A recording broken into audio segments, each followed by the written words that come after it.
दोस्तों, अब हालात बदल चुके हैं। भारत अब सिर्फ जवाब नहीं देता बल्कि पहले से चाल चलता है। जब टर्की और आईएसआई ने मिलकर भारत के खिलाफ चालें चलीं, तो अब इंडिया और ग्रीस का गठजोड़ बना है एक वार्निंग बेल, क्योंकि अब भारत अपना जहाज वापस नहीं लेगा।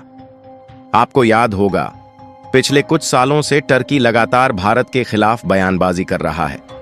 चाहे वो कश्मीर मुद्दा हो या यूएन में भारत के खिलाफ बोलना, एर्दोगन की सरकार हर मौके पर भारत को घेरने की कोशिश करती है। लेकिन भारत भी चुप बैठने वालों में से नहीं है।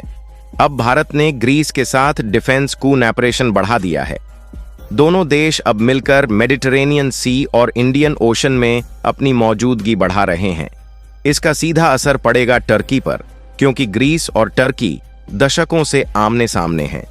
इंडिया और ग्रीस के बीच हाल ही में कई समझौते हुए हैं और अब बात चल रही है पोर्ट एक्सेस की भी, जिससे भारतीय जहाज मेडिटरेनियन में भी तैनात रहेंगे। और टर्की के लिए ये एक बड़ा झटका है, क्योंकि पहले तक भारत का फोकस सिर्फ इंडियन ओशन था। अब भारत यूरोप के दरवाजे तक पहुंच चुका है।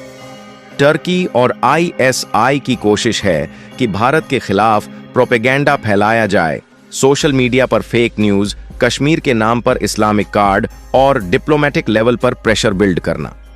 लेकिन भारत ने अब साफ कह दिया है, अब जहाज वापस नहीं जाएगा।